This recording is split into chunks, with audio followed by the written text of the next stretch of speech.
Nang dahil sa isang aksidente ay nalumpo ang dating heartthrob billionaire na si Cade Montero. Idagdag pa ang panloloko ng dati nilang katulong na pera lamang pala ang habol sa kanya. Kaya sa pagdating ni Shine bilang bago nilang kasambahay ay ipinangako ng lalaki na gagawin nito ang lahat upang kusang umalis ang babae.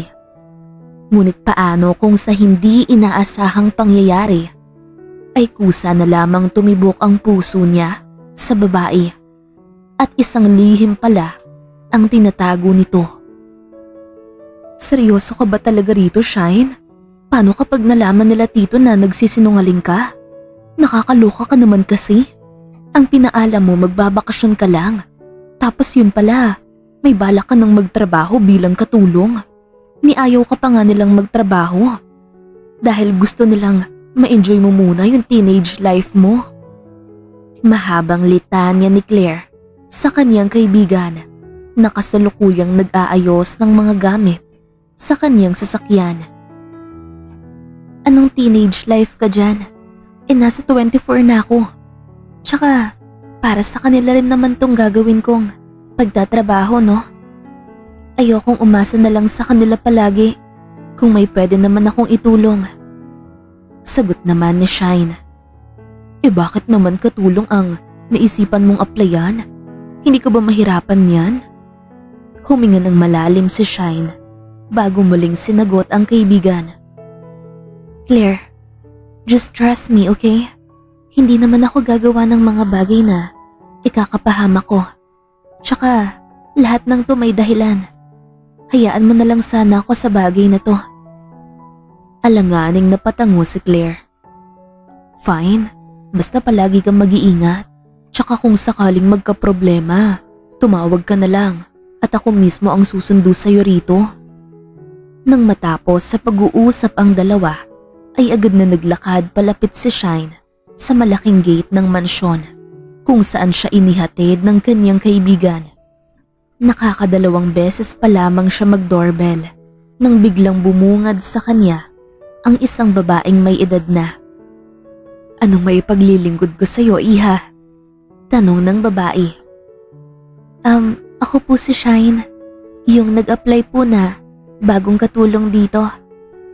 Agad namang napangiti ang matandang babae sa sinabi ni Shine at agad siyang pinagbuksan ng gate.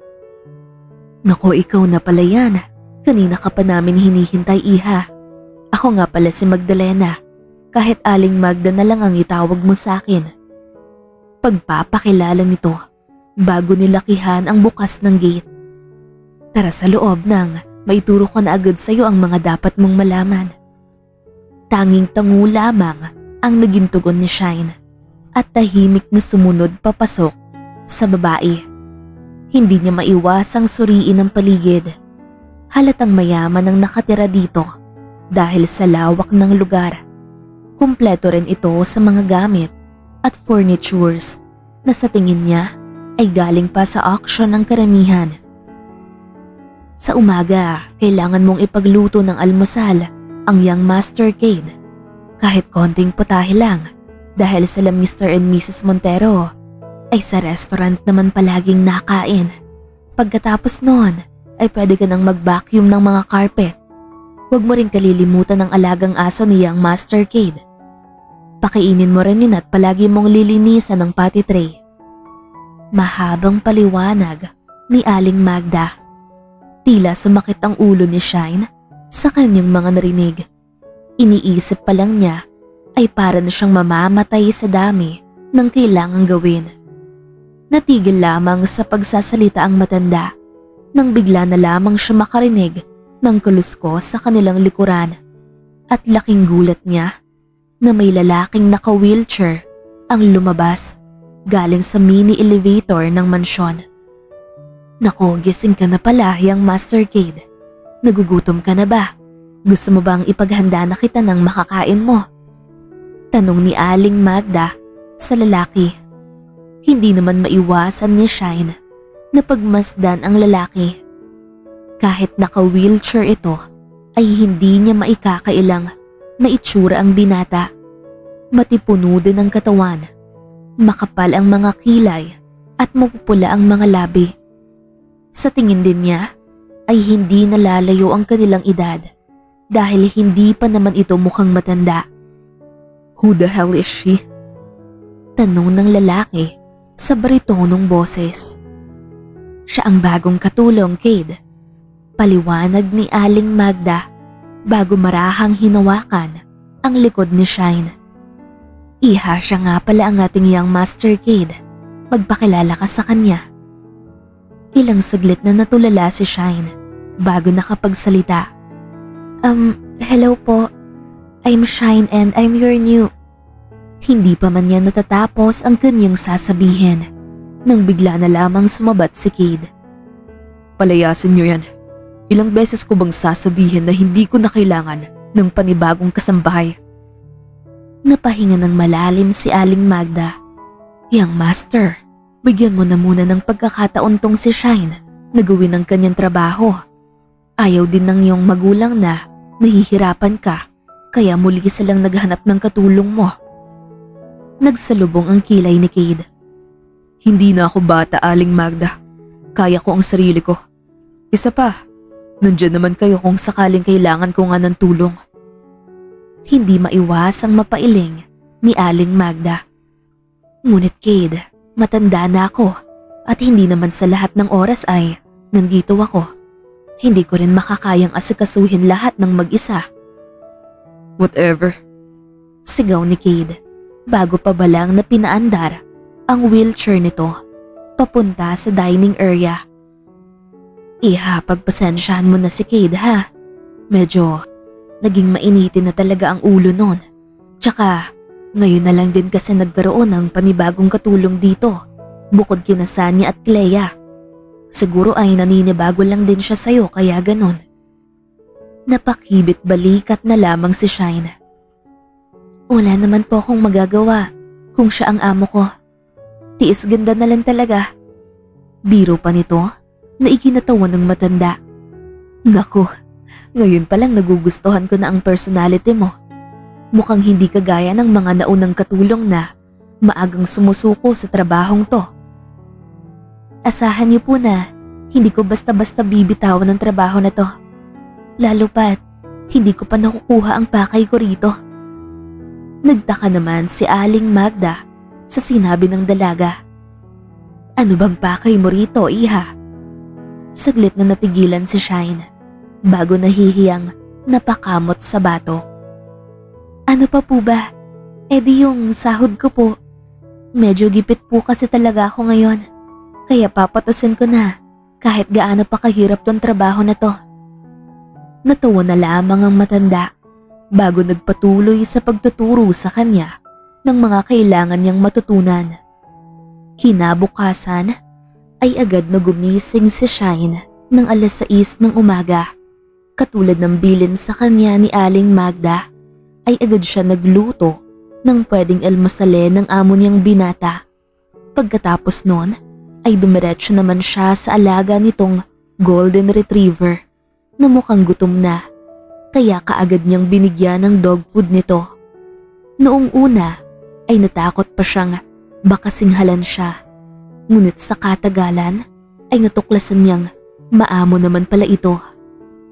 "Buti naman at mabait ka, Summer.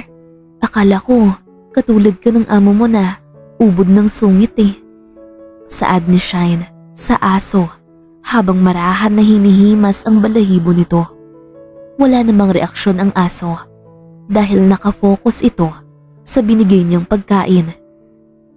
"Kung may work pa rin ako sa company, for sure na late na ako dahil sa'yo. Wala ka man lang mang balak gisingin ako. 8 AM na. Huwag mo sabihin hindi ka pa nakaluto ng breakfast." Pasigaw na bungad ni Cade na siya namang ikinagulat ng dalaga. Hindi nito napansin ang presensya ng lalaki. "Naku, pasensya na po sir. Ang akala ko po kasi kusa kayong bababa kapag gusto mo na pong kumain. Wala naman din po kasing nasabi si Aling Magda na kailangan kitang gisingin at..." "Stupid. Umalis ka na lang kung ganyan ka kabobo." Putol ni Cade kay Shine. Huminga ng malalim si Shine para pigilan ang inis na nauumpisahan na niyang maramdaman sa lalaki. Sir, pasensya na po. Unang araw ko lang din po sa trabaho kaya marami pa akong hindi alam. Nakaluto naman na po ako ng breakfast kanina pa. Sadyang hindi ko lang po talaga kayo tinawag o ginising. Dahil bukod sa ayoko pong abalahin ng tulog mo, ay wala naman din pong nasabi si Aling Magda na kailangan kitang gisingin. But don't worry po, simula bukas, pagbubutihan ko po ang trabaho ko. Anong oras po ba kita dapat gisingin? Paghihingi niya ng paumanhin, kahit sa loob-loob ni Shine, ay gusto niya nang tirisin ang lalaki. Malamang kapag nakaluto ka na ng makakain, ano hihintayin mong lumamig yung pagkain bago mo ako gisingin? Anong klaseng utak ba meron ka? Ayoko ng hindi bagong luto. Buliyaw ni Cade. Sa sumunod na araw, ay sinunod ni Shine ang gustong mangyari ng lalaki. Pagkatapos niyang magluto, ay agad niyang tinungo ang kwarto ni Cade para gisingin ang lalaki. Sir, gising na po. Breakfast is ready. Masigla niyang saad, ngunit hindi niya inaasahan ang magiging sagot ni Cade. Ano ba? Bakit ka ba nang iistorbo ng taong natutulog pa? Saglit na napamaang si Shine bago nagsalita. Pero sir, ang sabi mo po kasi kahapon ay gisingan kita kapag nakaluto na ako ng breakfast. Magpapalusot ka pa talaga. It's a freaking Sunday. May therapy ako mamaya, kaya kailangan ko ng mas mahabang pahinga. Sa bawat araw na nagdaan, ay ganun palagi ang nangyayari. Magbibilin si Cade kay Shine ng mga bagay na taliwas sa dapat mangyari. Kaya naman ngayon, ay kasalukuyang ibinubuhos na lamang ni Shine ang kanyang inis sa pamamagitan ng pagsusulat ng masamang pag-uugali ng lalaki sa kanyang journal. Mainitin ang ulo, bastos, palaging nakasigaw, walang respeto. Grabe. Ilang araw pa lang ako rito, pero ganyang ugali mo na agad ang pinapakita mo, Cade Montero. Ibang klase ka. Tignan natin kung ano pang pagkatao mo ang tinatago mo. Mariing saad ni Shine, ngunit napatigil ito nang marinig niya ang malakas na sigaw ng lalaki. Ano na naman kaya ang ginawa ng buwisit na lalaking yun? Tanong niya sa kanyang isipan habang dahan-dahang tumungo sa kinalalagyan ng lalaki. Naabutan niya si Cade malapit sa pwesto ng aso nitong si Summer. Naroon din ang magulang nitong si Mr. Kyle Montero at Mrs. Kia Montero. Hindi maganda ang kutob dito ni Shine. Mukhang may ginawa na naman ang lalaki na ikakapahamak niya. Ikaw ang nagbigay ng grapes na to, di ba? Tanong ni Cade habang tinuturo ang hawak nitong grapes na sa pagkakatanda ni Shine ay inabot niya kaninang umaga sa lalaki. Opo, ang sabi mo po kasi gusto mo ng grapes kaninang breakfast. Kaya dinalhan po kita sa kwarto mo kanina at katulad ng palaging nangyayari ay naputol na naman sa ere ang sasabihin ng dalaga. Ang kapal naman din ng mukha mo para gawin mo pa akong palusot. Umamin ka na lang na ikaw ang naglagay nitong grapes at chocolates sa kainan ni Summer. Alam mong pwede tong makasama sa kanya. Nananadya ka ba talaga? Dahil hindi mo ko magantihan, kaya si Summer na lang ang pinagdidiskitahan mo? Pagbibintang ni Cade kay Shine bago tumingin sa gawin ng kanyang magulang. Mom, Dad, just fire her already. Puro kapalpakan lang ang ginagawa niya rito. Napapikit ng mariin si Shine. Simula't umpisa pa lang ay ramdam niya na ang disgusto ng lalaki sa kanya at alam niya ring pilit itong gumagawa ng paraan para mapatalisik siya sa kanyang trabaho. Ngunit siya ang tipo ng babaeng hindi basta nagpapatinag, kaya pinangako niya sa kanyang sarili na hindi niya hahayaang magwagi ang lalaki sa gusto nitong mangyari. Sir, Madam, pasensya na po sa nangyaring to. Kahit gustuhin ko man pong sabihin ang katotohanan na hindi po ako ang may gawa niyan, ay hihingi na lang din po ako ng tawad. Aminado po akong marami po talaga akong nagawang mali this past few days. Pero sana, bigyan niyo po ako ng pagkakataon na mas magamay ang trabaho ko. I'll do better po, I promise. Nagkatinginan ang mag-asawa at saglit na nanahimik, ngunit si Mrs. Kia ang unang bumasag nun. Son, she already apologized. Let's give her a chance to do better at her work. Nasabi rin sa akin ni Aling Magda na ito rin ang first work niya. So who are we to judge someone on their first try? Mahinahong saad nito habang hinahaplos ang likod ng kanyang anak.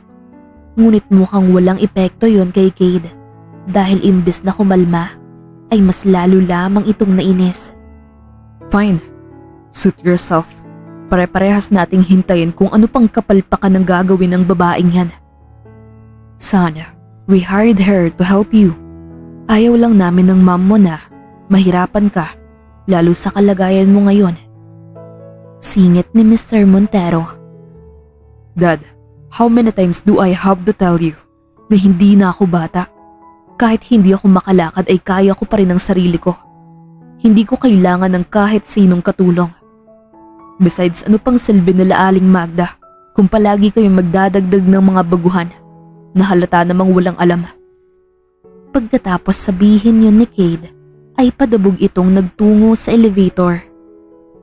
Iha, pagpasensyahan mo na ang anak namin. I'm happy to know na, unlike sa mga nauna naming katulong ay, hindi ka basta-basta nagre-resign. Just do your best and we won't have any problems. Bibigyan ka rin namin ng bonus kung sakaling magtagal ka rito.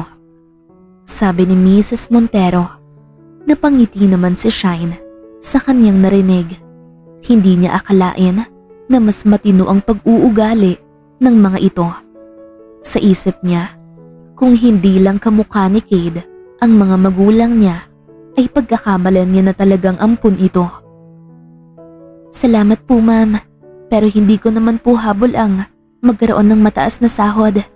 Masaya na po ako na pinagbigyan niyo po akong magtrabaho rito kahit hindi pa po ako ganun kagaling sa trabaho ko. Hayaan niyo po, mas pagbubutihan ko pa po talaga. Sa sumunod na araw ay mas inagahan ni Shine ang gising para mas madaling matapos ang kanyang mga gawain. Sir, ano pong gusto mong ipaluto ngayong araw? Tanong niya kay Cade matapos nitong linisan ang kwarto nito na halatang sinadya ng lalaki na guluhin at dumihan. I want kare-kare and make sure to put a peanut butter on it. Mas maraming peanut butter, much better. Tila napakunot naman ang noo ni Shine sa kanyang narinig. Pakiramdam niya ay isa na namang patibong ang sinabi ng lalaki. Kaya bago siya mag-umpisang magluto, ay agad niyang kinausap si Aling Magda. Aling Magda, pwede ko po bang malaman kung may food allergy sa Cade para maiwasan ko po sa mga iluluto ko kung sakali? Saglit na nag-isip ang matanda. Sa totoo lang, hindi naman pihika ng senyorito sa pagkain. Pero sa pagkakatanda ko, minsan siyang nagkaroon ng rashes noong napadami siya ng kain ng peanut butter sandwich. Pero masyado pa naman siyang bata noon at nakikita ko naman siyang kumakain na ulit ng ganon. Siguro, tanungin mo na lang din siya para makasigurado. Tanging tango lamang ang naisagot ni Shine. Pero sa loob-loob niya ay gusto na niyang murahin ang lalaki. Alam niyang balak na naman siya nitong iset up at hindi nga siya nagkamali. Nang matapos siyang magluto, ay agad niyang sinundo ang lalaki sa kwarto nito at inalalayan itong makapunta sa dining area. Here's your kare-kare sir, with lots of peanut butter, just like you asked. Nakangiting saad ni Shine matapos pagsandukan ang lalaki ng kakainin nito. Pinanood niya lamang na kumain ng lalaki na mukhang nagustuhan ang niluto niya dahil ilang minuto itong walang naging imik. Balak na sana niyang umalis nang bigla na lamang mahulog ng lalaki ang katabing baso nito. I can't breathe. Yaya Magda, help. I think she put something on my food. Sigaw ni Cade, dahilan para dali-daling pumunta si Aling Magda sa kinaroroonan nila. Diyos ko, anong nangyari dito? Natatarantang tanong ng matanda. Sinadya niyang lagyan ng maraming peanut butter ang pagkain ko. And I think na-trigger ang allergy ko.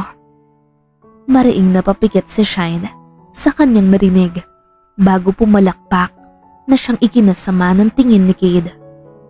Bravo! Grabe! Ang galing mo rin palang umarte, sir, no? Pwede ka na mag-artista. Kinuha niya ang kanyang phone sa bulsa bago itinapat sa lalaki. O ayan, panoorin mo yung video ko kung paano ko niluto yung request mong kare-kare. Nasabi mo, lagyan ko ng maraming peanut butter. But what can I say? I'm a good cook. So instead of peanut butter, I use brown butter instead. And pureed dried kalabasa. Sarap na sarap kasi naluto ko. Tapos pagbibintangan mo ko ng kung ano-ano ngayon? Hanep din yung trip mo, ah. Bumaling si Shine sa matanda na napapakamot ng batok. Mukhang may ideya na ito sa ginagawang kalokohan ng kanyang alaga. Aling Magda, di ba po mag-grocery ka pa? Iwan mo na po muna kaming dalawa ni Sir Cade. Huwag na po kayo mag-alala. Ako na pong bahala sa kanya. O siya, mabuti pa nga at mag-usap kayong dalawa. Hindi maganda na nagkakaintan kayong dalawa. Saad ng matanda bago iniwan ng dalawa na kasalukuyang nagsusukatan ng tingin. So, where are we, Sir Cade? Gusto mo ba ituloy ang pag-arte mo? Willing akong maging taga-video mo.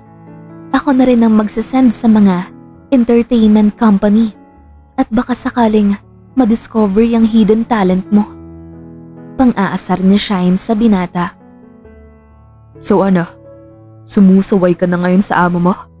I told you to put a peanut butter on it. Paano kung yun pala talaga ang gusto ko?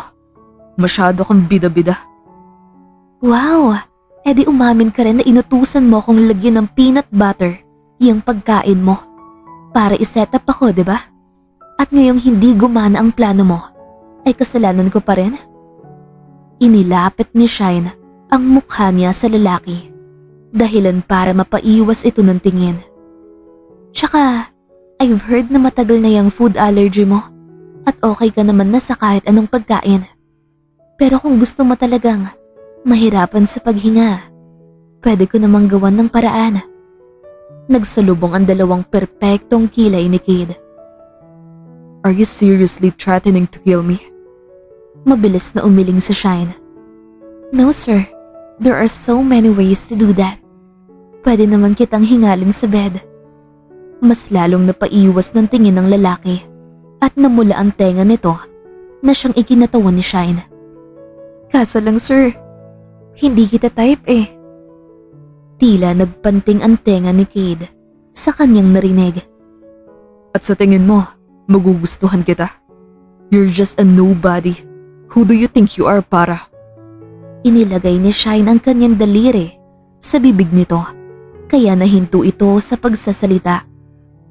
Ang ingay mo, daig mo pa ang babae kung makaputak. Alam mo, kung ayaw mong pagtripan kita, edi wag mo rin akong pagtripan. Umpisa pa lang alam ko nang gumagawa ka ng paraan para mapatalisik ako sa trabaho, gaya ng ginagawa mo sa mga dating katulong. Pinaandar ni Cade ang kanyang wheelchair paatras sa babae dahil masyado na silang magkalapit na dalawa. Kasama ba sa trabaho mo ang pagiging tsismosa? Saan mo nalaman ang kwentong yan? Tanong niya na ikinatawan ni Shine. Hoy, for your information, hindi ko kailangan makichismis para lang malaman na ikaw ang dahilan kung bakit palaging nagre-resign ang mga dating katulong nyo. I can't blame them. Kahit ilang bonus pa ang ibinigay ng parents mo, kung mas masahol pa sa demonyo yung pag-uugali mo, ay wala talagang magtatagal sa inyo. Sabihin mo nga, May problema ka ba sa aming mga katulong? O talagang matapobre ka lang at mahilig mang api ng mga mahihirap? Nawala ng imik ang binata. Alam mo, Sir Cade, hindi na tayo mga bata. Alam na dapat natin ang tama sa mali. Kung ayaw mong guluhin ko rin yung buhay mo, hayaan mo kong magawa ng maayos ang trabaho ko. Give and take lang tayo rito. Take this as a warning. Kapag hindi mo pa ako tinantanan sa mga kalokohan mo, I'll make sure na mas malala ang gagawin ko sa'yo. Medyo may pagka-brat pa man din ako. In short, mabait ako sa taong mabait sa akin. Pero kung gaguhan ng gusto mo, asahan mong hindi kita aatrasan. Tahimik lamang na pinanood ni Cade ang babae na nilinis ang natapon niyang juice kanina at muli siyang sinandukan ng pagkain. Kumain ka na lang ulit. Hindi yung kung ano-anong katarantaduhan ang naiisipan mong gawin. Pupunta na muna ako sa kwarto ko para magpahinga dahil na-stress ako ng bongga sa'yo. Kung may kailangan ka, tawagin mo na lang ako. Pero siguraduhin mong simula ngayon, hindi ko na ikakapahamak ang kahit anuman na iuutos mo. Mahabang litanya ng babae bago ito naglakad palayo. Naiwan naman si Cade na napamaang. Ito ang unang pagkakataon na natameme siya dahil sa isang babae. Hindi niya akalain na gagawa ito ng paraan para pumalpak ang mga plano niya. Nakakagulat din na sa kabila ng mga nangyari ay mas lalo lamang itong tumatapang at nagiging determinado sa kanyang trabaho. She's really something. Bulong ni Cade sa kanyang sarili habang pinagmamasdan ang pagkain na nasa kanyang harapan. Sa sumunod na linggo ay mas naging payapa ang pagtatrabaho ni Shine. Pagkatapos kasi ng pag-uusap nila ng lalaki ay nag-focus na lamang ito sa therapy niya.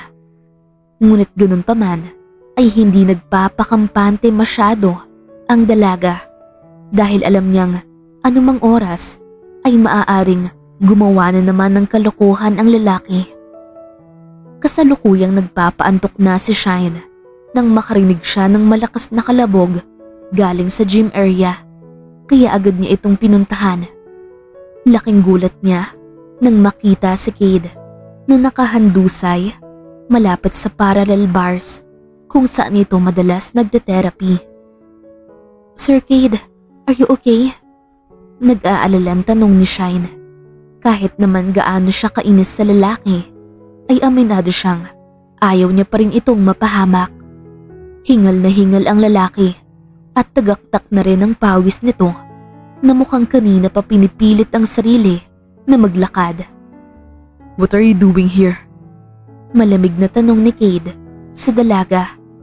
Napataas naman ang kilay ni Shine. I should be the one asking you that question. Hindi ba't kaninang umaga pa umalis si Sir Albert at maaga natapos ang therapy session niyo? Napatingin ito sa kabuuan ng lalaki. May mga galos at pasana ang ilang parte ng katawan nito. Don't be too hard on yourself. Baka lalo ka lang mapahamak sa ginagawa mong to. Uso magpahinga. Tsaka, magtawag ka naman ng pwedeng umalalay sa'yo. Paano kung sa pagkatumba mo ay biglang nabagok ang ulo mo? Pilit namang napangisi si Cade. Stop acting like you care. Baka nga tuwang-tuwa ka pa sa nakikita mong kalagayan ko ngayon. Napabuga ng hangin si Shine sa kanyang narinig. Mawalang galang na Sir Cade, pero hindi ako kasing sama mo o gaya ng iniisip mo. Kahit naman gaano ako kainis sa'yo, hangad ko pa rin na palagi kang nasa mabuting kalagayan, no? Tsaka, imbes na ibuli o pag-initan mo ko, baka pwedeng isave mo na lang yung energy mo. Dahan-dahan niyang inalalayang makatayo ang lalaki at tinulungan itong makaupo sa couch. Since mukhang hindi ka talaga magpapaawat, then let's have a deal. You'll take a 30 minutes rest, then after nun, tutulungan kita mag-exercise. I won't bother you. Babantayan lang kita para kung sakaling kailangan mo ng tulong o bigla kang matumba, ay maaalalayan agad kita. Hindi na nakaimik si Cade sa kanyang narinig. Hindi niya maintindihan kung bakit sa kabila ng nagawa niyang mali sa babae ay inaalagaan pa rin siya nito. Nang araw na yon ay parehas na napuyat ang dalawa at sa unang pagkakataon ay nagkalapit at nagkausap sila nang hindi nag-aaway. Aminado ang lalaki na sa mga oras na yon ay unti-unti niya nang nagugustuhan ang presensya ng babae. Tila ba nabasag nito ang pader na pilit niyang itinayo upang idistansya at protektahan ang sarili.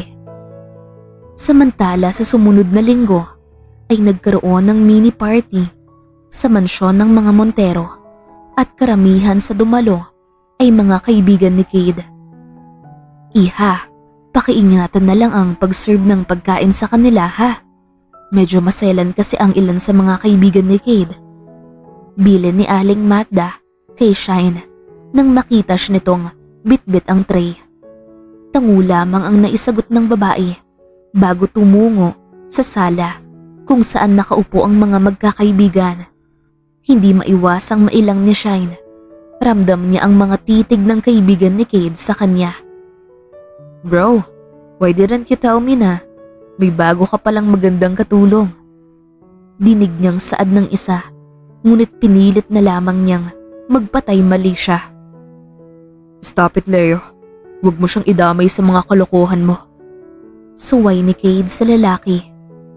Hey stupid, ang sabi ko diba ikuha mo ko ng orange juice? I told you to pour me a glass of wine, bingi ka ba? Gosh, she looks so cheap.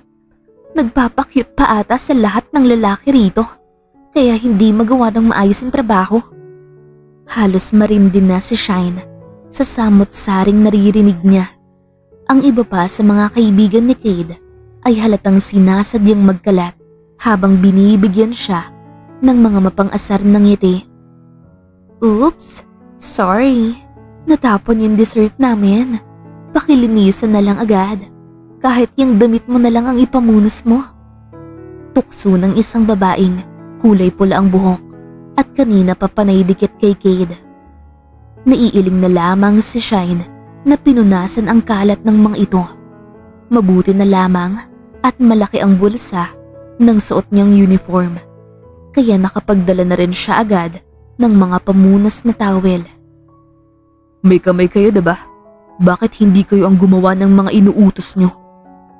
Malamig na saad ni Cade na nagpatahimik sa lahat. Cade, why are you acting like that? Kanina pa namin napapansin na parang masyado kang concerned sa babaeng to. She's just a maid. Muling pang iinsulto ng babae, ngunit mas lalo lamang nabigla ang lahat sa sunod na sinabi ni Cade. Shut up, Mika. You're nothing compared to her. Ano bang alam at kaya mo? Aside from sleeping with different guys. Maski si Shine na walang imik ay hindi makapaniwalang nakatitig sa kanyang amo. Sino ba naman ang hindi magugulat kung bigla na lamang may babaeng ipagtatanggol ang isang Cade Montero at isang katulong pa na halatang minamaliit lang ng mga matapobreng mayayaman. I can't believe you, Cade. Pati ba utak mo na damage kaya ganyan ka umasta? O baka naman binibrainwash ka na ng babaeng to? Nang hindi na makatiis si Shine ay yumuko na lamang ito at humingi ng dispensa. Pasensya na po. What the hell are you doing, retard? Kung may dapat mang humingi ng tawad dito, sila yun at hindi ikaw. Buliyaw ni Cade sa kanya na mas lalong hindi nagustuhan ng kanyang mga kaibigan. At para hindi na humaba pa ang usapan, ay sapilitang itinulak ni Shine ang wheelchair ng lalaki papunta sa garden kung saan malayo na sa kinaroroonan ng mga bisita na tiyak ay pinag-uusapan na sila. What do you think you're doing? Bakit kailangan mong makipag-away sa mga kaibigan mo? Nagsalubong ang dalawang kilay ni Cade. Ikaw, bakit hindi mo man lang maipagtanggol ang sarili mo? Ang tapang-tapang mo sa akin, tapos sa ibang tao na harap-harapan ka ng binabastos, hindi ka man lang makaimik? Napasapo ang dalaga sa kanyang noo. Hindi ko sila pinapatulan dahil wala naman akong pakialam sa kanila. Na hindi ko nga kilala ang mga yon. Kaya bakit ako magpapaapekto? Kung ganon, malakas ang epekto ko sa'yo. Kaya palagi ka nalang galit sa akin. Hindi naman maiwasang mapamaang ni Shine sa sinabi ng binata. Hoy ano? Baliw ka talaga. Kung ano-anong sinasabi. Makapasok na nga. Akmang maglalakad na ito paalis nang bigla na lamang niyang maapakan ang hose at aksidente siyang nawala ng balanse. Mariin siyang napapikit at hinihintay na makaramdam ng sakit sa kanyang pagkatumba. Ngunit malambot na bagay ang dumampi sa kanyang labi kaya napamulat siya at ganun na lamang ang gulat niya nang mapagtanto niya ang nangyari. Napaupo siya sa binti ng lalaki habang ang isang kamay nito ay nakapulupot sa kanyang bewang. Ang mas nakakagulat pa ay magkadikit ngayon ang kanilang mga labi. Amoy na amoy niya ang mabangong hininga ng binata na nanunuot sa kanyang ilong. Sa sobrang kahihiyan niya ay dali-dali siyang tumakbo palayo nang hindi umiimik. Narinig pa niya ang pahabol na sigaw ni Cade, ngunit hindi na niya ito pinansin pa. Ano ba? Ilang araw pa ba akong hindi makakatulog dahil lang sa halik na yon? Tila nababaliw na saad ni Shine habang pilit na sinasabunutan ang kanyang sariling buhok. Laking pasasalamat na lamang niya at may sarili siyang kwarto rito sa mansyon. Hindi man kalakihan, ngunit malaking tulong pa rin upang maiwasan niya ang lalaki pagkatapos ng mga responsibilidad niya sa mansyon. Hindi niya maintindihan ang kanyang sarili dahil matapos niyang aksidenteng mahalikan si Cade ay tila nagulo na ang buong sistema niya. Palagi ng laman ng isip niya ang lalaki at sa tuwing makikita o makakausap niya ito ay tila hindi na mapakali ang puso niya na parang pilit na may sinisigaw. No, hindi pwede to. Hindi to kasama sa trabaho at plano ko.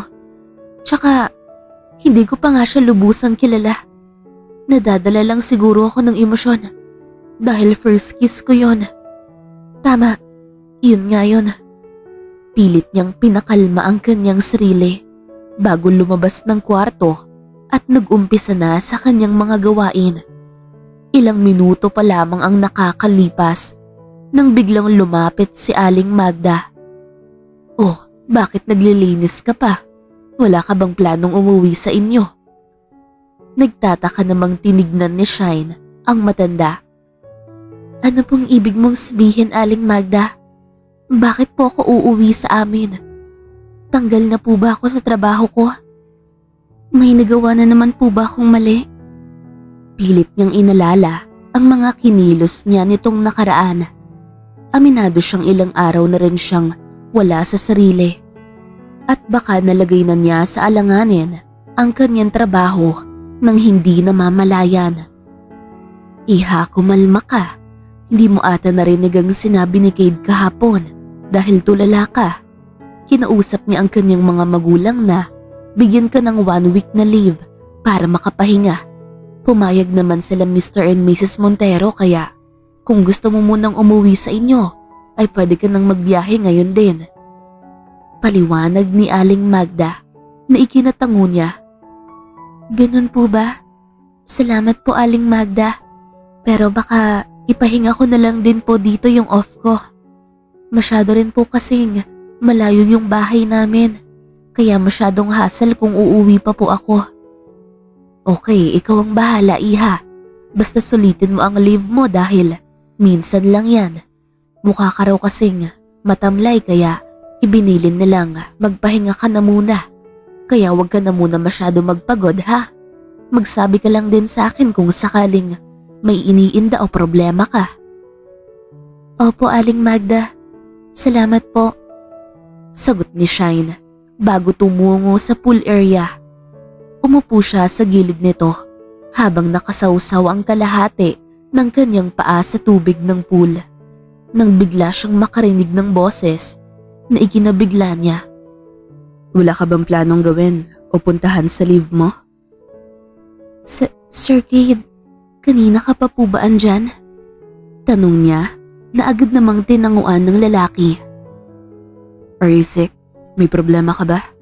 Ilang araw ka nang palaging nakakulong sa kwarto.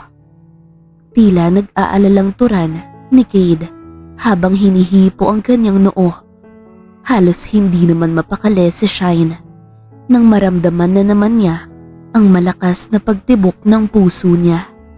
Iba na talaga ang epekto ng lalaki sa kanya.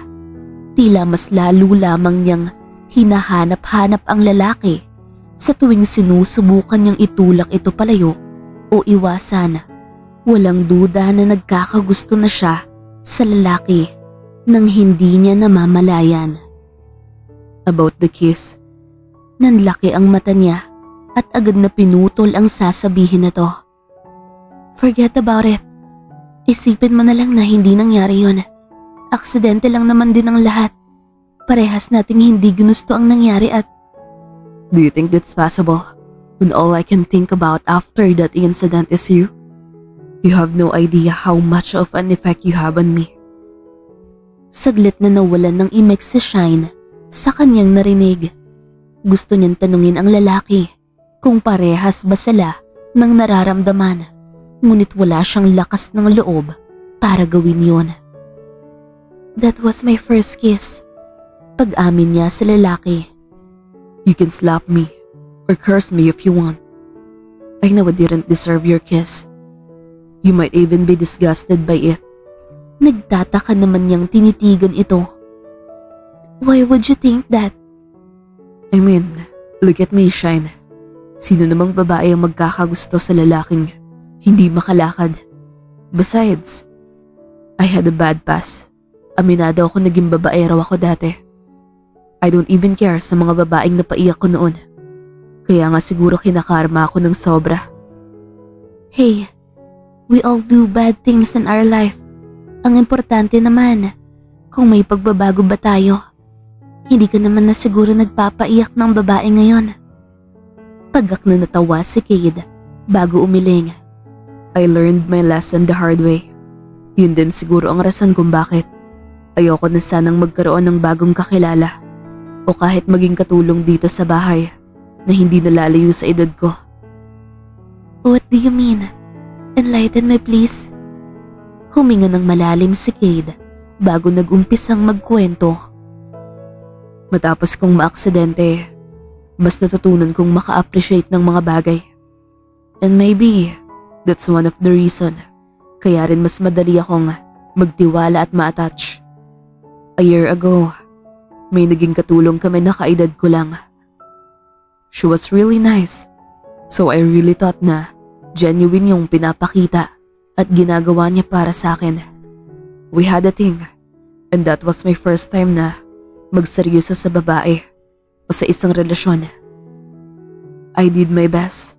I gave my everything. But in the end, even my family nagulat nang malaman na pera lang pala ang habol niya sa akin.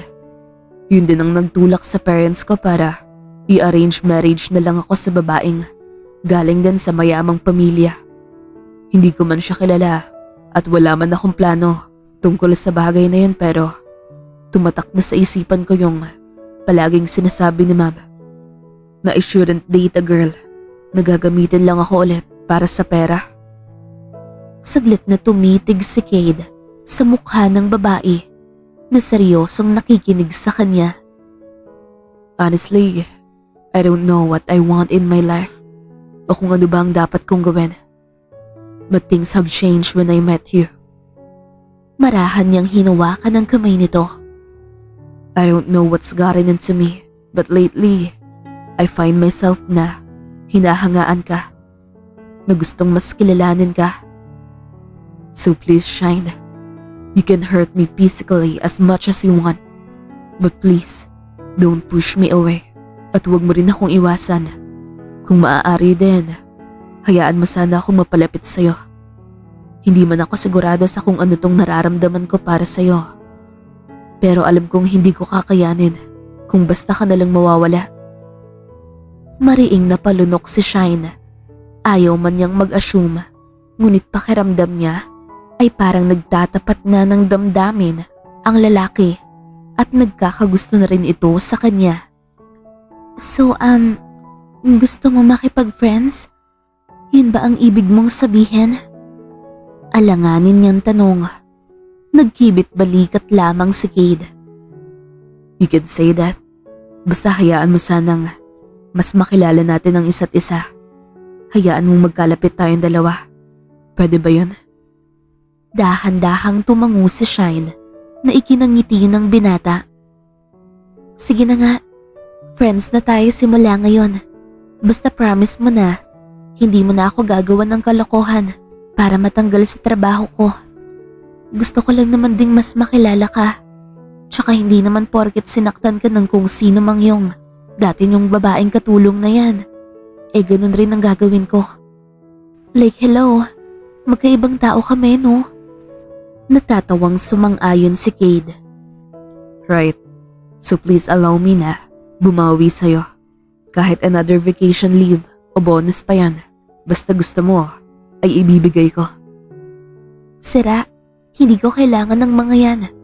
Pero dahil binigyan mo naman din ako ng 1 week leave, how about ipasyal mo ko sa mga paborito mong lugar? Saglit na napaisip ang binata. I don't usually go out. Simula ng aksidente, para na nga akong bilanggo sa mansyon na to. But since you asked for it, then I'll talk to Manong Gabo para ipag-drive tayo. Yay! Sana ganyan ka na lang kabait palagi, Sir Cade. Natatawang saad ni Shine. Simula ng araw na yon, ay mas naging malapit nga ang dalawa sa isa't isa. Hindi na katulad ng una na palaging nagbabangayan. Katulad na lamang ngayon na si Cade pa ang gumigising kay Shine para ayain itong lumabas. Hey sleepyhead, gising na. Pilit namang iminulat ni Shine ang kanyang mga mata. Sir Cade, anong ginagawa mo rito? Nakapagluto na ako ng almusal mo ah. May iuutos ka ba? Pwede bang mamaya na lang? Antok na antok pa talaga ako eh. Aray!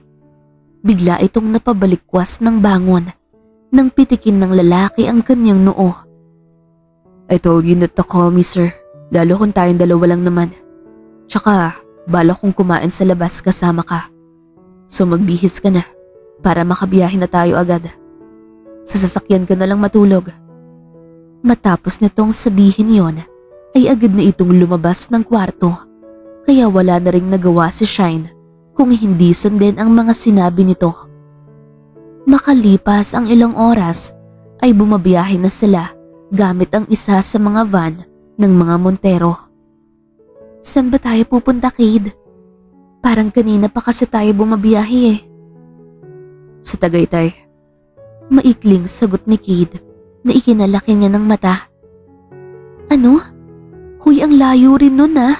Akala ko ba kakain lang tayo sa labas? Bakit kailangan sa Tagaytay pa? May alam akong sikat na restaurant doon.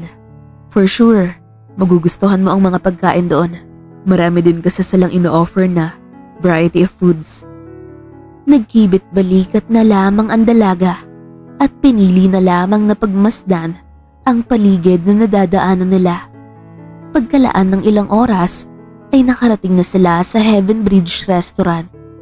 Alam niyang sikat at dinadayo ang restaurant na to dahil marami na ring awards ang mismong chef dito. Idagdag pa na sobrang classy and elegant ng ambience ng lugar. Kung hindi nga lang sobrang mahal ng menu dito, ay tiyak siyang magiging pangmasa ito. We're here. Mag-order ka lang ng gusto mong kainan. Don't worry about the bill. Sagot ko lahat. Nakangiting sabi ni Cade nang makahanap na sila ng pwesto sa loob. I'll have the lamb shank ravioli, then strawberry shake. Mabilis na sagot ni Shine. Huli na nang mapagtanto niya ang kanyang ginawa. You seem familiar sa lugar na to. Hindi ka nagulat pagkababa natin. Hindi mo rin chinek ang menu nila. Pero alam mo na agad ang orderin mo. Have you been here before? Nagtatakang tanong ni Cade. Hindi namang maiwasan ni Shine ang mapakamot sa kanyang batok. Oo. Ano kasi, nakita ko to sa internet. Tsaka, dinala na rin ako ng kaibigan ko rito dati. Kaya familiar na ako sa restaurant na to. Nauutal niyang palusot. Really? Then how come hindi yung mga best-in menu nila ang pinili mo? Ayun ang madalas na naka-featured sa media. Yung dish na pinili mo kasi, isa sa mga may regular rates nila at simpleng dish lang. Kasi, lumaki ako ng probinsya. So, I'm not really the type of person na mapili sa pagkain. Basta malinis at nakakabusog, okay na ako roon. I see. Then can I ask kung anong natapos mo? You seem fluent in English. Tsaka minsan, napapansin kong nagbabasa ka ng mga business-related books at naiintindihan mo agad ang context. Ilang saglit na hindi nakasagot si Shine. Hindi niya alam kung sasabihin ba niya ang totoo o hindi. Ngunit sa huli ay naisip niyang wala naman sigurong masama kung malalaman ng binata ang ilang impormasyon tungkol sa kanya. Kakagraduate ko lang ng college last year. Business management ang kinuha ko. Then bakit katulong ang naisipan mong unang applyan? I mean, it's really a decent job. Pero sa panahon ngayon, mas marami ng job opportunity ang mga college graduate. Napakagatlabi si Shine. Hindi talaga siya sanay na magsinungaling. Kung siya lang ang tatanungin, ay gusto niya nang tapusin ang usapan dahil baka kung ano pa ang masabi niya. Medyo gipit kasi talaga ako. Kaya noong nakita kong hiring kayo ng katulong, nag-apply na ako kagad. Kung ganon, bakit hindi ka humihingi ng bonus? If I remember it right, ilang beses ka na rin naming tinanong kung kailangan mo ba ng pera. Pero ilang beses mo nang tinanggihan. Why is that? Saglit na nag-isip si Shine bago muling sumagot. Kasi ayoko naman din na basta na lang tanggap ng pera. Mas gusto ko yung galing talaga sa pinaghirapan ko ng sobra. Napatangu-tangu naman si Cade at halatang naniniwala sa sinabi ng babae. I see. You're really something. Kung katulad ka ng ibang babae, for sure umpisa pa lang, paulit-ulit na humingi ng pera. Well, hindi naman kasi magkakatulad ang mga tao. Anyway, kumain na lang tayo. Kanina pa talaga ako nagugutom. Natatawa naman si Cade na pinagmasdan ang babae na tahimik na kumakain. Kung titignan ito, ay hindi aakalain na simpleng babae lang. Kaya nakakatuwa na kahit gaano ito kaganda, ay wala pa ring arte sa katawan.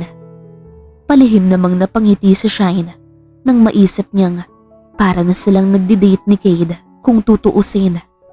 Madalas kasing mag-aya ang lalaki na kumain sa labas kasama siya. Bukod doon, ay mas nakikilala nila ang isa't isa dahil sa mga kwentuhan na madalas nilang gawin. Gabi na nang makabalik ang dalawa sa mansyon at bumungad sa kanila ang parents ni Cade na kasalukuyan palang kumakain ng dinner.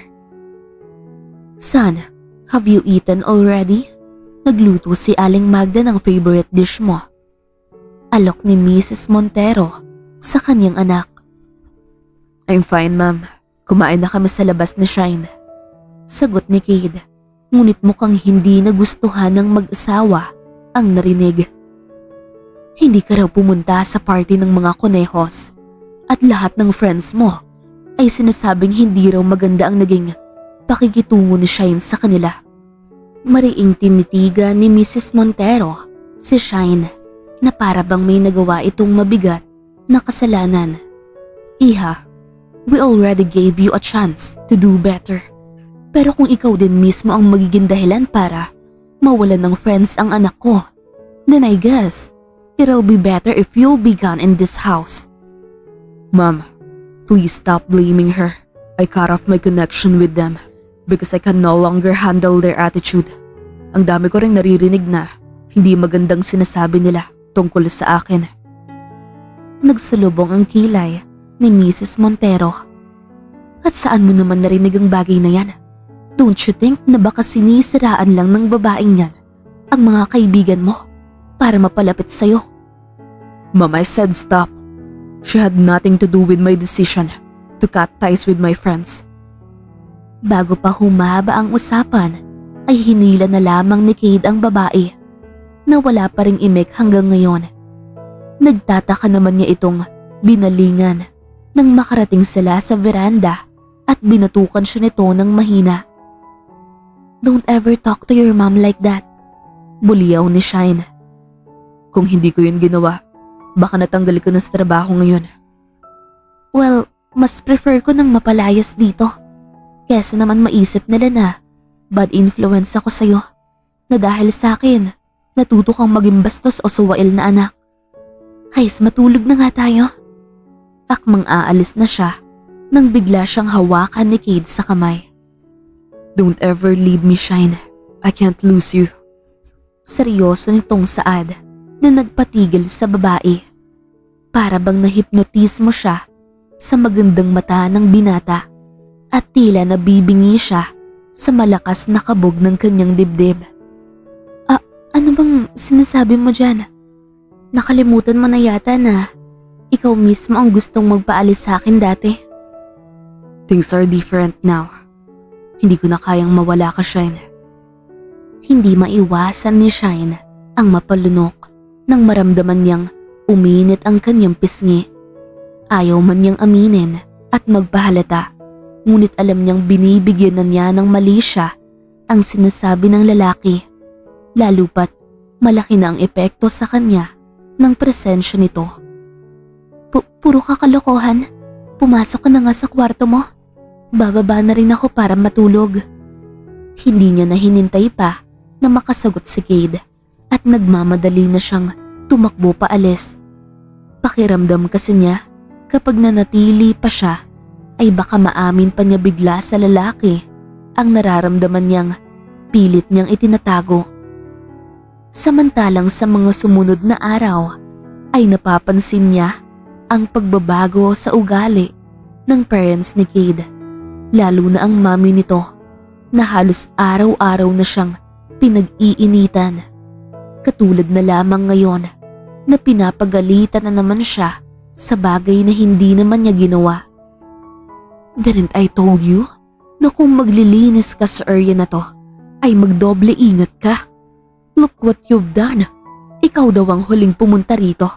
So for sure, ikaw din ang nakabasag ng base ko na to. Alam mo ba kung gaano kamahal yan? That's 2.5 million. At pangalawa sa pinakamahal na vase na nasa recent Philippine auction. Bored na sagot ni Shine na ikinagulat ni Mrs. Montero at ng ibang katulong na nakikinig. How did you know that? Tanong ng ginang. I just have some basic knowledge about it.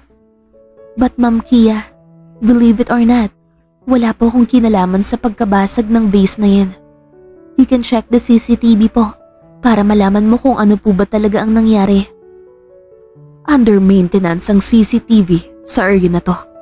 So don't even try to. Then check this out. Saglit na hinugot ng dalaga ang kanyang cellphone sa bulsa at lahat ng nakakakita ay muli na namang nagulat. How did you even afford to have the latest iPhone? Ninakaw mo to, ano? Tila ng bibintang na tanong ni Mrs. Montero. Hindi naman maiwasan ni Shine ang mapakamot sa batok. Ma'am Kia, we're talking about your base, not the phone that I have right now. Kindly check my video and selfie. Naka-indicate dyan yung time and date na nasa garden ako. So imposible talagang ako ang makabasag ng vase mo. And if you're really that curious sa phone ko, I got it sa friend kong mayaman. Tila nangasim ang mukha ng ginang sa kanyang narinig. At proud ka pa talaga sa ganyang pag-uugali mo? Tell me, kaya ka rin ba dumidikit at nakikipaglapit sa anak ko para hut-hutan din siya ng mga bagay-bagay?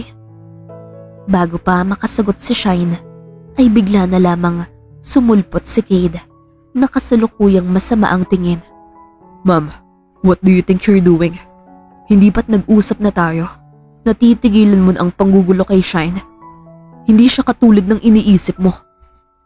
And how sure are you na hindi nga siya katulad ni Celine? Remember what happened the last time na nagtiwala ka sa babaeng katulad niya? Son, don't make the same mistake. Beside, may fiancé ka na, kaya hindi ka pwedeng mapalapit sa ibang babae, lalo kung pera lang ang magiging habol sa'yo. Just stop already. Halos dumagundong ang boses ng binata sa buong mansyon. After the incident, have you ever tried asking my opinion, ma'am? Ni minsan ba sumagi sa isipan mo na baka nasasakal na ako kakadesisyon mo sa buhay ko? Natigilan ang lahat sa sinabi ng binata, lalo na ang kanyang ina na tuluyang lumambot ang ekspresyon sa narinig. Son, I didn't know na ganyan ang nararamdaman mo. All I wanted is to protect you. I don't want you to be in a situation na makikita ka na naman namin ng daddy mo na halos wala nang gana mabuhay. I'm sorry if I made you feel that way. Paghingi ng paumanhin ni Mrs. Kia sa kanyang anak, sinubukan pa niyang lapitan si Cade, ngunit agad na iniatras nito ang inuupo ang wheelchair. If you really care about me, then please don't force me to marry a girl I don't even know. Matamang tinitigan ni Cade si Shine na nakatulala lamang na nakikinig sa kanya.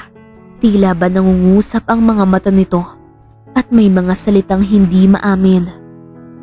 Ma'am, believe it or not, wala kaming relasyon ni Shine. Pero hindi ko rin ikakahiyang aminin. May nararamdaman ako para sa kanya. Hindi ko man siya lubusang kilala. Pero isa lang ang sigurado ako. Handa akong sumugal ulit para sa kanya.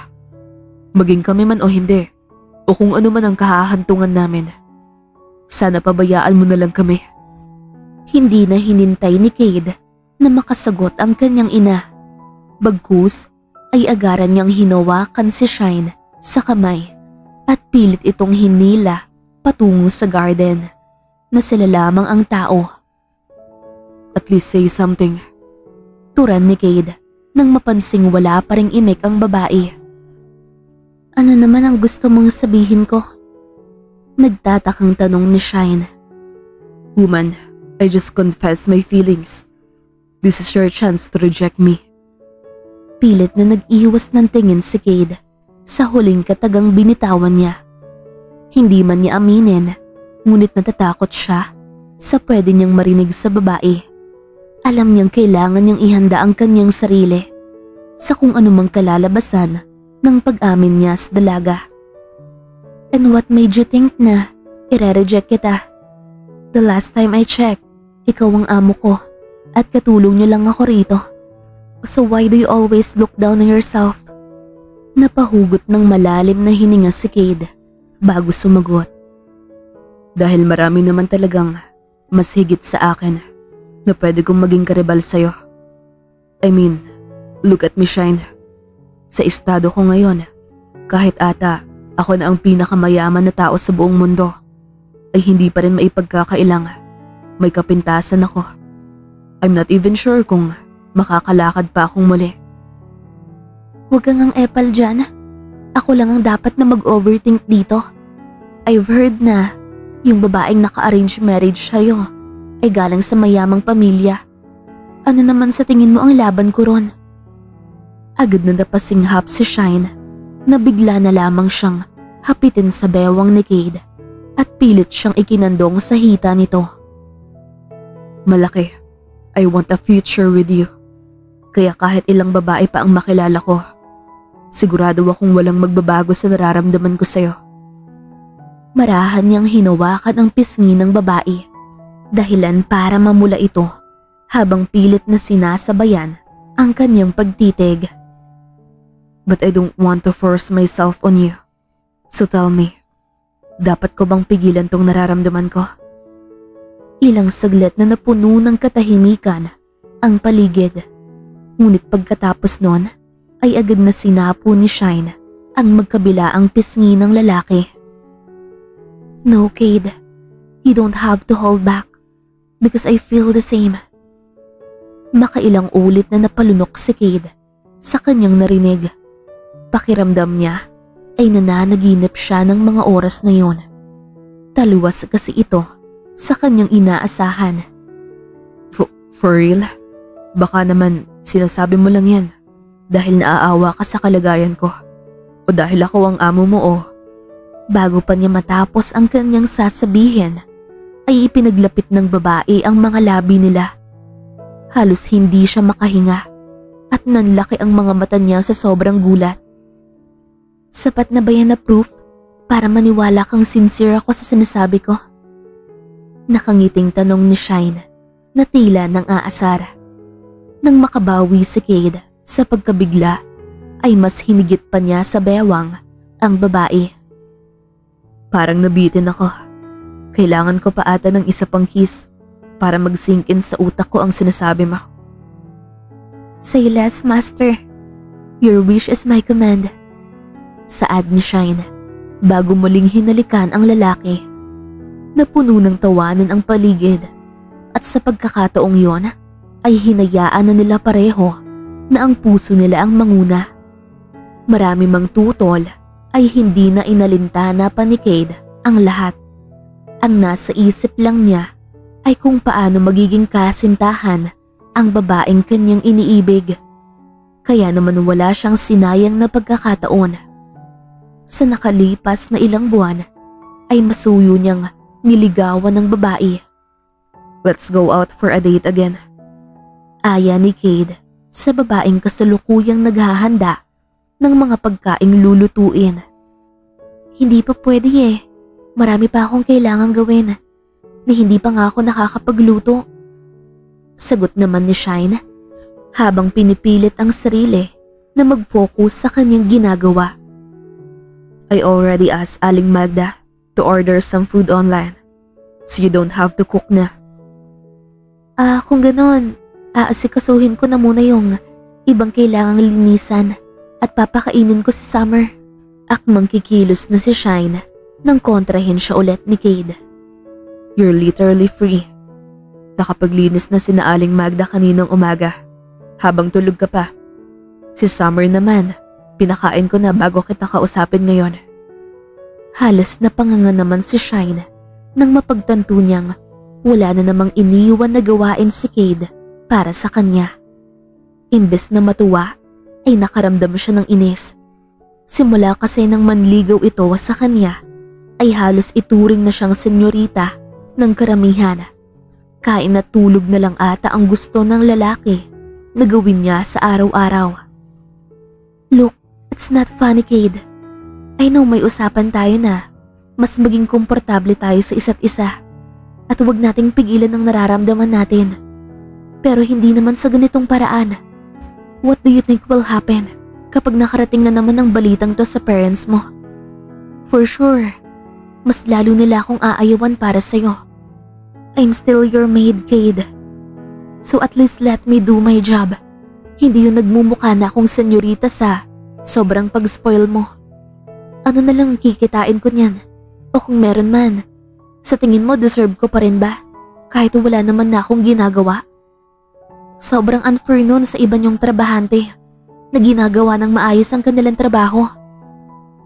Naitaas naman ni Cade ang kanyang dalawang braso na para bang hudyat ng kanyang pagsuko. Wow, chill sweetheart. You're overreacting. Didn't I tell you na nakausap ko na si ma'am about sa panliligaw ko sa'yo and they have nothing to say about it. Hindi namang maiwasan ni Shine ang mapasapo sa kanyang noo. Cade, just because hindi sila kumukontra, that doesn't mean na boto na sila na maging tayo. Kaya nga as much as possible, gusto kong magustuhan nila ako. Gusto kong makita nila na marami akong kayang gawin at hindi ako katulad ng iba na pera lang ang habol sa'yo. Hey, come here. Marahang hinigit ni Cade ang dalaga paupo sa kanyang kandungan. Wala kang kailangan patunayan kahit kanino. I already love you for who you are. As long as you're with me, wala na akong pakialam kahit sino pa ang tumutol sa atin. So focus on me, okay? Dahil mas gusto ko pang malaman kung may pag-asa ba ako na sagutin mo. Parehas silang natawa sa huling sinabi nito. Nasa ganun silang posisyon nang biglang dumating ang ina ni Cade at mag-aya ng dinner. Pero ang kinagulat ng lahat ay ang babaeng kasama nito. Ma'am, what the hell is she doing here? Mariing tanong ni Cade sa kanyang ina. Hindi namang maiwasan ni Shine ang mapaayos ng tayo at hagurin ng tingin ang estrangherang babae. Mas maliit ito sa kanya. Morena at balingkinita ng katawan. Bumagay din dito ang suot nitong mini tube dress na above the knee. Come on, son. Don't be so rude to Celine. She already apologized for what she did a year ago. In fact, nag-invest siya ng malaki sa kumpanya natin. Nang marinig ni Shine ang binanggit ng pangalan ng babae, ay doon na lamang niya naunawaan ang pagkairita ni Cade. Si Celine na dating kasintahan ni Cade at nanloko sa mga Montero ay ang babaeng kaharap nila mismo ngayon. Ngumiti ng nakakaloko si Mrs. Montero habang nakatitig kay Shine na walang imek. I've heard na mas nagkakamabutihan na kayo ng anak ko.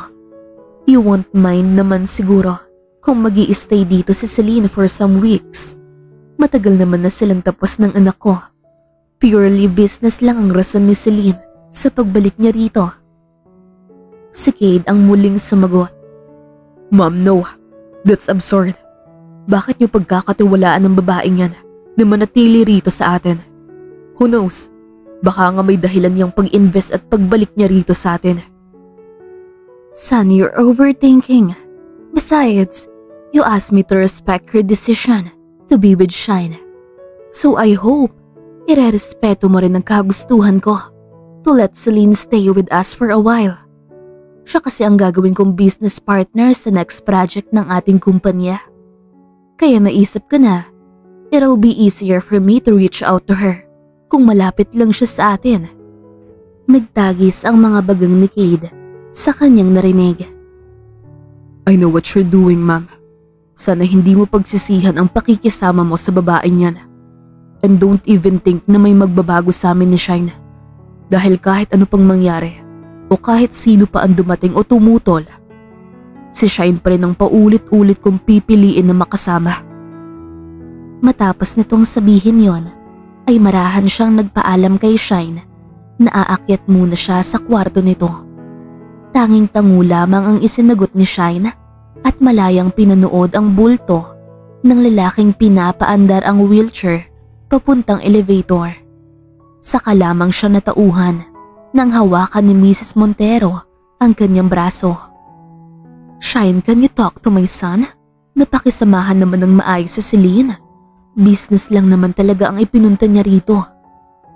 Dahan-dahan namang kinalas ni Shine ang kanyang braso mula sa pagkakahawak ng ginang.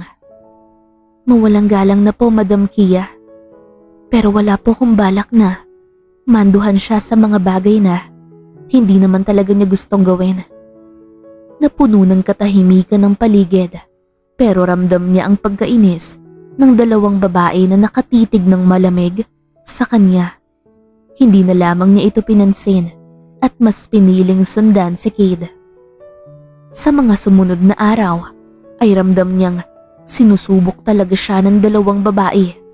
Katulad na lamang ngayon na sinadya siyang banggain ni Celine habang bitbit niya ang orange juice na ibibigay niya sana kay Cade. Oh my gosh! Look what you've done! Hindi mo ba alam na sobrang mahal nitong dress na suot ko?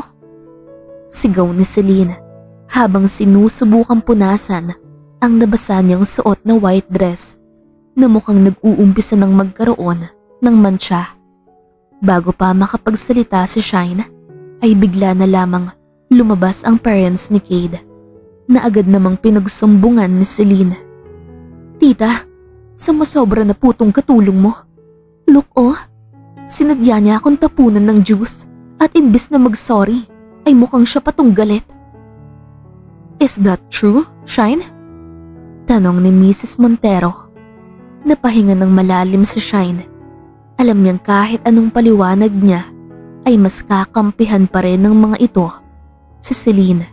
Kaya bakit pa nga ba siya magpapakapagod sa wala? I didn't do anything. I've tried to avoid her many times. Pero siya putong sunod ng sunod. But don't worry po, I'll take full responsibility of it. Babayaran ko na lamang po ang dress niya. And just like so many times before, si Cade na naman ang muling nagtanggol sa kanya. Kabababa lamang nito, ngunit agad na siyang hinawakan palapit. You don't have to do that, sweetheart. Mariin itong tumingin kay Celine, dahilan para mapasinghap ang babae. I saw what you did there, Celine, and this will be my last warning. Stay away from Shine. Ayoko nang makita o malaman na pinagkakaisahan niyo siya. Hindi man sila makapalag kay Cade, ngunit mukhang desidido na ang mga ito na sirain ang namumuong pag-iibigan nila ng binata. Kaya naman makalipas ang ilang araw ay hindi na siya nagulat pa nang sabay silang ipatawag ni Cade sa sala. Naroon ang lahat at naghihintay sa kanilang dalawa. Nakakabalik lamang matapos ang date nila na aminado siyang sobra niyang na-enjoy. Ma'am, ano na naman ba to? Bakit mo kami pinapatawag ni Shine rito? Anong kailangan ko malaman? Nakakunot ang noo na tanong ni Cade habang nililibot ang tingin sa paligid dahil tahimik rin na nakatayo sa gilid ang lahat ng kanilang mga trabahante. Dahil gusto kong malaman yung lahat ang totoong kulay niyang babaeng nasa tabi mo. Sigaw ni Mrs. Montero, dahilan para hilahin ni Cade ang dalaga patungo sa likuran ng kanyang wheelchair. Ang sumunod na nangyari ay labis na nagpagulat kay Shine. Hindi niya lubos akalain na papakailaman ng mga ito ang mga gamit niya. Nakita ko yan sa mismong bag niya, Cade. Meron siya ng lahat ng confidential information ng pamilya niyo, lalo na ang mga financial record ng mga business na hawak niyo. For sure, may binabalak siyang masama sa lahat ng property ng mga Montero. Wika ni Celine habang isa-isang inihahagis ang mga papel na pilit itinatago ni Shine sa loob ng kanyang duffel bag. Lahat ng mga yon ay galing sa kanyang kinuhang private investigator at ilan sa kanyang mga isinulat matapos magmatsyag sa pamilya ng kanyang pinagtrabahuan. Totoo bang sa'yo ang mga yan? Bulong ni Cade habang matamang pinagmamasdan ang dalagang napapayo ko. Yeah, I'm sorry, Cade. Totoong inalam ko ang lahat ng tungkol sa pamilya mo. Isa-isa ko kayong kinilala at pinagmatsyagan habang nagtatrabaho bilang katulong niyo. Pag-amin ni Shine na ikinasinghap ng lahat. I told you, son, hindi mapagkakatiwalaan ng babaeng yan. For sure, humahanap yan ng tiyempo para pagnakawan tayo. Who knows, baka nga balak niyang gamitin pang blackmail ang mga private information natin para makuha ang kung anumang nais niya. Saad ni Mrs. Montero na may diin. I don't care. As long as she stay with me, she can do whatever she wants. Sagot ni Cade na mas nagpagimbal sa lahat. Tahimik namang napalunok si Shine sa kanyang narinig. Ngayon, mas napatunayan kung gaano kaseryoso ang binata sa kanya.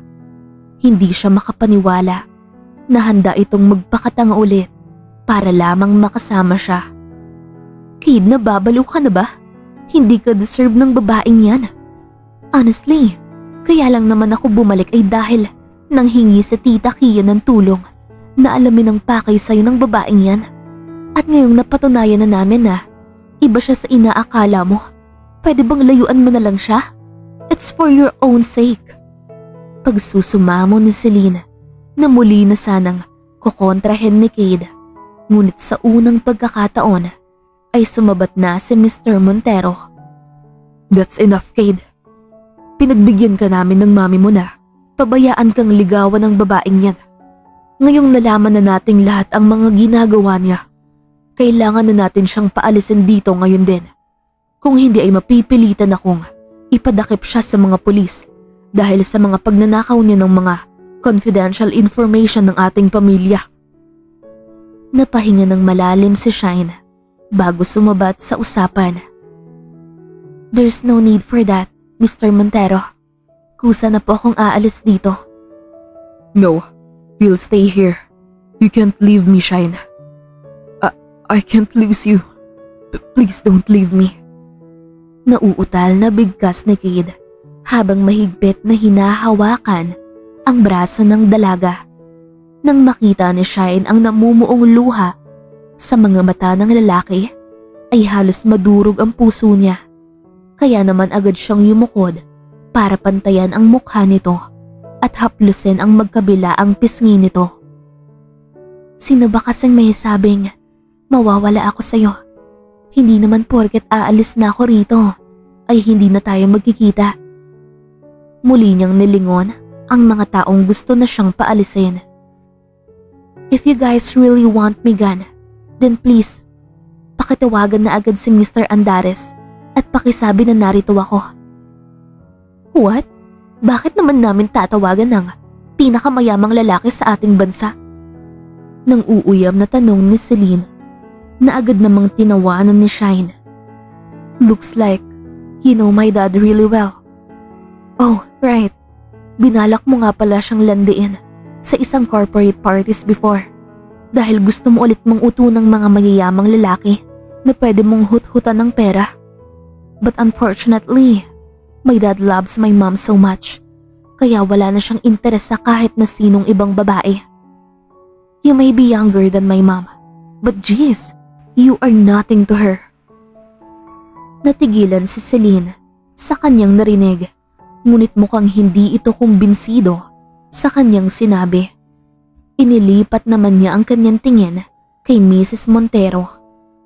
You said it yourself, Mrs. Kia, na gagawin mo ang lahat para maikasal si Cade sa nag-iisang anak ng mga Andares dahil ayaw mo nang umibig ulit si Cade.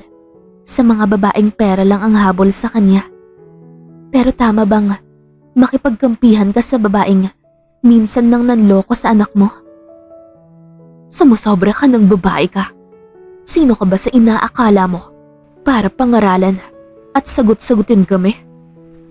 Nanggagalaiting tanong ng ginang bago tumingin sa mga guard na nasa likod lang din nila. Ano pa bang hinihintay nyo? Kalad ka rin nyo na palabas ang babaeng yan. My gosh! Ano na lang kaya ang sasabihin ng pamilyang Andares kapag nalaman nilang ginagamit mo ang pangalan nila para makapangloko? Dagdag ni Celine. Napapalatak na lamang si Shine nang mapansing hindi pa rin nauunawaan ng lahat ang nangyayari at mukhang kahit anong paliwanag niya ay walang maniniwala. Dahan-dahan niyang kinuha ang kanyang cellphone sa kanyang bag bago tinawagan ang kanyang ama na matagal niyang blinak sa lahat. Nang sumagot ito sa video call, ay agad niyang pinindot ang loudspeaker. Kaya naman, rinig na rinig ng lahat ang sinasabi ng lalaki galing sa kabilang linya. Princess, you finally called me. Ilang araw na kaming nag-aalala ng mom mo dahil hindi ka namin makontak. What happened to you? Is this about our business? Or yung arranged marriage mo with Cade Montero? You know you can be honest with us. We won't force you into anything na ayaw mo talaga. So please, just come home. Nakangiting na pailing si Shine bago sinagot ang kanyang ama. Dad, calm down. Ang sabi mo dati, bigyan ko ng chance ang mga Montero na makilala sila. So I did. Nagpanggap akong katulong nila para alamin ang lahat tungkol sa kanila. Lalo na sa magiging fiancé ko na saglit siyang bumaling ng tingin kay Cade. Hindi mo man lang sinabi. Sobrang gwapo pala. Matapos ang sandaling yon ay halos mapanganga ang lahat sa kanilang nalaman. Sinong mag-aakala na si Shine na kanilang katulong at ang nag-iisang anak ng mga Andares na pinakamayaman sa bansa ay iisang tao lamang pala. Sino nga ba naman ang hindi magugulat sa katotohanan iyon? Shine, iha. I didn't mean to. I'm sorry. I didn't know na ikaw ang... It's fine, Mrs. Montero. Naiintindihan kong gusto mo lamang protektahan ang anak mo. Sa mga babaeng pera lamang ang habol sa kanya. But please, do ask his opinion. Hindi yung parang ginagawa niyong puppet si Cade. At please, kung may dapat man kayong paalisin at iwasan dito, yun ay ang babaeng katabi mo na walang ibang ginawa kung hindi ang maghanap ng mga lalaking pwede niyang pagkapirahan. She's really getting into my nerves. Kung sakaling maging asawa ko na si Cade at magpatuloy ang ganito, I won't think twice na ilayo siya sa kahit na sino sa inyo. Matapos ang mga sandaling yon, ay makailang ulit na nanghingi ng tawad ang lahat sa kanya. Ngunit hindi na niya pinansin pa. Bagkus ay dinala niya si Cade patungo sa garden na palagi na lang pinagtatambayan. Gusto niyang makausap ito nang sila lamang dalawa. I'm sorry kung hindi ko agad inamin sa'yo ang lahat ng to. Nang malaman ko kasi na dati kang playboy, ay binala ko talagang alamin ang lahat ng baho ng pamilya mo. Nang sa ganun ay may alas ako kung sakaling ipagpilitan nila Dad ang kasal at gusto kong umatras. Pero sa pagpapanggap ko bilang katulong niyo at habang mas nakikilala ko kayong lahat dito sa mansyon, doon ko na-realize na wala naman pala akong dapat ipag-alala kung ikaw ang magiging asawa ko. Paliwanag ni Shine sa lalaking kanina pa walang imik. Alam niyang nabigla rin ito sa mga nalaman nito. Break the engagement then. Sagot nito na ikinalaki ng mata ni Shine dahil sa gulat. Hey, nagbago na ba agad ang feelings mo dahil sa mga nalaman mo? Look, I'm sorry kung hindi ako nagpakatotoo sa lahat. Pero Cade, totoong natututunan ka ng mahalin ng puso ko. I love you. I really do. And I'm sorry kung ngayon ko lang din sinasabi ang lahat ng to. But please, don't be like this. Sabi mo, you don't wanna lose me. And I feel the same way. Napayuko si Cade habang pilit na iniiwasan ang mga mata ng babae. Shine, sobra kitang mahal.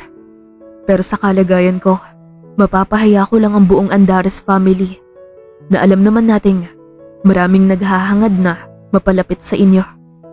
Sino ako para maging asawa ng nag-iisang? Bago pa matuloy ni Cade ang kanyang sasabihin, ay agad nang hinalikan ni Shine ang kanyang labi. Do I look like I care sa iisipin ng iba?